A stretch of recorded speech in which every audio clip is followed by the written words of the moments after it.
Hi guys, welcome to my channel learn and earn with Pawan Agarwal. और आज मैं जिस वीडियो पर बात करने वाला हूं वो है कि मेरी सीक्रेट रेसिपी क्या है जिससे मैंने मिलियंस ऑफ ट्रैफिक पाया।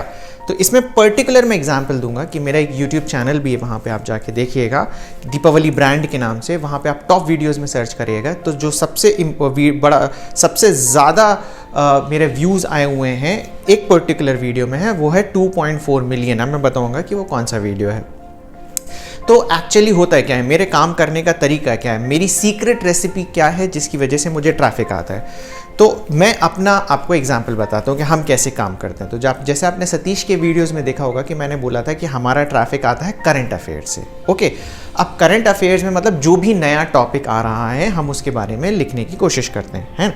अब एक आप इंपॉर्टेंट बात करिए कि आप बोलेंगे नया क्या बता रहे हो, हम सब करते हैं, हमारे में तो ट्रैफिक नहीं आता। आपकी डोमेन अथॉरिटी है तो आपके में आ जाता होगा।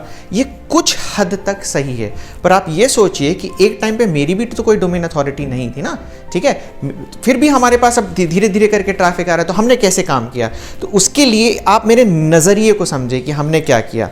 तो हमने करंट टॉपिक तो चुना। अब करंट टॉपिक के साथ प्रॉब्लम क्या होती है कि जो हमारे सबसे बड़े कॉम्पिटिटर्स हैं यानी कि न्यूज़ चैनल हैं, वो भर के कंटेंट लिखते हैं और उनका कंटेंट बड़ा कंटेंट हैवी होता है, डोमेन अथॉरिटी अच्छी होती है, तो हमें ट्रैफिक मिलने के चांसेस बहुत कम हैं।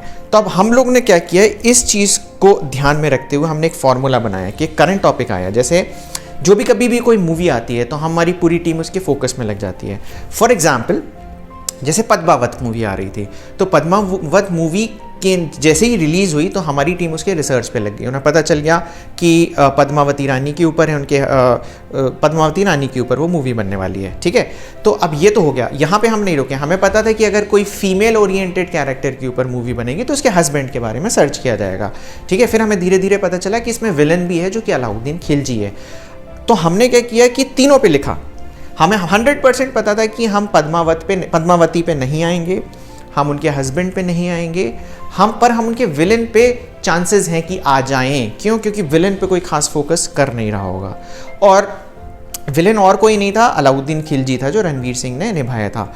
अब हमने उस पर एक्सटेंसिव कंटेंट लिख दिया, अच्छे से रिसर्च करके बड़े हैवी कंटेंट डिटेल लिख दिया। ओके, हमने और अपने आर्टिकल्स पब्लिश कर दिए। और जो भी आर्टिकल्स हमारे वेबसाइट पे पब्लिश होते हैं टेक्स्ट फॉर्म में, उसका वीडियो फॉर्म में हमारा जो दीपावली ब्रांड नाम का यूट्यूब चैनल है जिसमें अभी करीब 7.5 लाख सब्सक्राइबर हैं। ओके, तो उसमें हमने पब्लिश किया वीडियो फॉर्मेट में।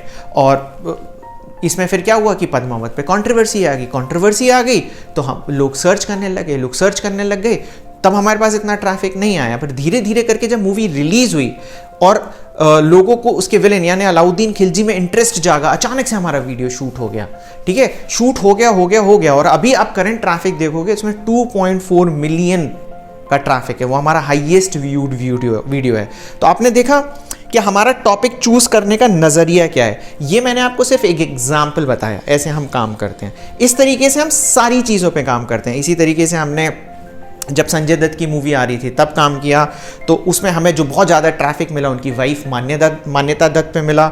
उसके बाद तानाजी मूवी आई तो तानाजी पे हमें ट्रैफिक नहीं मिला, हमें तानाजी की वाइफ और उनके विलन पे बहुत ज़्यादा ट्रैफक मिला। अब हमारी टीम लगी है गंगूबाई पे। मतलब एग्जाम्पल मुझे याद है, हमारी टीम रिसर्च करती रहती है, उन्हें पता है कि जो न्यूज़ जो आने वाली है, एक्चुअली जो इस तरीके की मूवीज़ आती हैं जिसमें कि कैरेक्टर्स रियल लाइफ पे बेस्ड हो, तो गंगूबाई भी एक आलिया भट्ट की मूवी आने वाली है जो रियल लाइफ पे बेस्ड है। तो हमारी पूरी टीम उस पर रिसर्च पे लग गई है, तो वो कंटेंट लिख रही होगी। अभी मुझे एग्जैक्टली आइडिया नहीं कि क्या क्या कंटेंट है क्योंकि वो मेरी टीम लिखती है। तो हमारी टीम लग गई, उन्होंने हर चीज़ के बारे में कंटेंट अभी तक रिसर्च कर लिया होगा, या तो पब्लिश कर दिया होगा या पब्लिश कर रहे होंगे। तो ये हमारा कॉन्सेप्ट है कि हमारे जो भी चीज़ आ रही होती है, आप ध्यान रखिएगा करंट में जो भी फोकस्ड चीज़ है, उस फोकस्ड चीज़ के अलावा भी जो उसके साइड कैरेक्टर्स हैं, समझ गए आप, साइड हीरोज़ हैं। जब मूवी रिलीज होती है तो एक होता है मेन एक्टर, एक होता है सपोर्टिंग एक्टर। तो जो सपोर्टिंग एक्टर होता है हमारा उस पर फोकस ज़्यादा होता है, क्योंकि हमें पता है कि हमारी डोमेन अथॉरिटी नहीं है, हम मेन पे नहीं जा पाएंगे। अगर इंटरव्यूज़ भी आप देख रहे होगे तो सारे मेन एक्टर्स का चल रहा होता है, सपोर्टिंग एक्टर्स के बारे में लोग ज़्यादा लिखते नहीं हैं, हम लोग लिखते हैं और उसमें हमारा ट्रैफिक आता है, बहुत ज़्यादा ट्रैफिक आता है। आपने एग्जांपल देख लिया, आप यूट्यूब की ब्रांड, आप हमारी वेबसाइट के स्टैट्स तो नहीं देख सकते हैं, पर आप यूट्यूब ब्रांड जब हमारे यूट्यूब चैनल पे जाएंगे वहाँ पे सारे स्टैट्स ओपन हैं। आप देख सकते हैं कि हमारे किन वीडियो पे कितने व्यूज़ आए थे। तो ये जो सपोर्टिंग कैरेक्टर्स होते हैं उसमें हमारे बहुत ज़्यादा व्यूज़ हैं। तो आपने ये देखा कि ये मेरी सीक्रेट रेसिपी है जिससे मेरा मिलियंस ऑफ ट्रैफिक आता है। ओके, अब सेकेंडली क्या है, बाकी के लोग क्या बोलते हैं कि आपको क्या करना पड़ेगा कि आप कीवर्ड रिसर्च टूल बाय कर लो। आपको जैसे पता चल गया कि दीपावली में अच्छा खासा ट्रैफिक है, आपने कोई भी कीवर्ड रिसर्च टूल लेने गए और वहाँ पे आपने देखा कि मेरे हाईएस्ट कीवर्ड्स क्या हैं, और फॉर एग्जांपल वहाँ पे अलाउद्दीन खिलजी आ गया, आपने अलाउद्दीन खिलजी पे बहुत अच्छा कंटेंट लिख दिया। पहली बात तो आप रैंक शायद करो ना, क्योंकि पहले ही बहुत सारे लोग इस पर आप कंटेंट लिख चुके हैं, क्योंकि जब हमने कंटेंट लिखा था तब कंटेंट कम था, और अब बहुत सारे लोग लिख चुके हैं। और अगर आपका रैंक कर भी गया तो व्यूज़ नहीं आएंगे, ये मेरी गारंटी है। क्यों? क्योंकि अब लोग इंटरेस्टेड नहीं है। जब वो हॉट था तब उसमें लोग इंटरेस्टेड थे। ओके, अब कीवर्ड रिसर्च का काम क्या है? दूसरे के घर में ताका झाकी करना। अच्छी चीज है, पर पॉइंट ये है कि मेरा मानना है कि यहां से काम करना चाहिए हमें, दिमाग लगा के, कि करंट अफेयर्स में जो चीजें चल रही हैं वहां से हम ज्यादा ट्रैफिक लेके आए। तो मेरा मानना है कि मैं दूसरे के घर में ताका झाकी करने की जगह मेरा वाला फॉर्मूला अपनाता हूं कि हमें कैसे ट्रैफिक लाना चाहिए। और गाइस, अगर आपको अभी तक ये मेरा वीडियो अच्छा लग रहा है तो इसे लाइक कर दो। आपको लग रहा है कि हाँ, अब आप मिलियंस ऑफ ट्रैफिक लेके ला सकते हो मेरे सीक्रेट फॉर्मूले से, तो प्लीज इस वीडियो को अब लाइक कर दो। अच्छा, करंट अफेयर्स में भी मैं आपको बात बताऊं कि दो तरह के करंट अफेयर्स होते हैं। एक होता है प्लान्ड और एक नॉन प्लान्ड। प्लान्ड मतलब जैसे कि अभी तक जितनी चीजें थी वो प्लान्ड वाली मैंने बताई थी कि मूवी रिलीज होने वाली, प्लान्ड है, सबको पता है, ओपन है। कुछ चीजें होती हैं जो कि नॉन प्लान्ड होती हैं, अचानक से हो जाती हैं, जिसके बारे में किसी ने कोई प्लान नहीं किया। जैसे कोविड आ गया, इसके बारे में किसी को कुछ नहीं पता था। तो अगर प्लान्ड चीजों के बारे में आप भागोगे तो आप मेन पे फोकस ना करो, सब मेन पे फोकस करो जब तक आपकी डोमेन अथॉरिटी नहीं है। और अगर नॉन प्लान्ड आ गया ना, तो नॉन प्लान्ड में आप किसी के बारे में भी लिख दो, देयर आर हाई चांस, क्योंकि कंटेंट है नहीं। जब कोविड आया था तो उसके बारे में कुछ कंटेंट नहीं था। अब हर चीज भर चुकी है, हर चीज के बारे में, कोविड के बारे में सारी इंफॉर्मेशन आ चुकी है। तो आप समझ गए कि करंट अफेयर में भी दो चीज है कि किस तरीके से आपको प्लान करना है। तो आपको अवेयर रहना है कि चल क्या रहा है, नई नई चीजें क्या आ रही है, प्लान्ड भी क्या आ रही है और अनप्लान्ड भी क्या आ रही है। और जो नेक्स्ट चीज है वो है सफाई। आपको इस चीज का ध्यान रखना है कि जैसे आप अपने घर को साफ रखते हैं वैसे ही आपको अपने ब्लॉग को साफ करना होगा। अब जैसे कि मैंने आपको बताया कि आपने टॉपिक लिख लिया, जैसे अब मैं अपनी बात बताऊं, हमें अजम्पशंस होता है, हमने बहुत सारी चीज़ों के बारे में लिखा, कुछ चीज़ें चल जाती हैं, कुछ चीज़ें नहीं चलती। अब क्या करें? इसका मैं पहले एक बताता हूं कि गूगल की नज़र में ये क्या है। तो अब ये मान के चलिए कि गूगल जो मेरे हिसाब से काम करता है वो जैसा हमारा समाज काम करता है वैसे ही काम करता है। फॉर एग्जांपल, आप देखिए, आपके पास एक शॉप है जिसमें सिर्फ आपके पास इतनी ही स्पेस है कि आप 10 आइटम डिस्प्ले कर सकते हैं। 5 आइटम ऐसे हैं जो ले दे के बिक जाते हैं और 5 आइटम ऐसे हैं जो बिकते ही नहीं हैं। अब 1 साल हो गया, वो जो 5 आइटम थे बिक ही नहीं रहे, आप क्या करोगे? ठीक है, अगर आप एक शॉपकीपर होगे, आप क्या करोगे? उस 5 आइटम्स को हटा दोगे और नए आइटम्स रखोगे कि जो सेल हो पाए।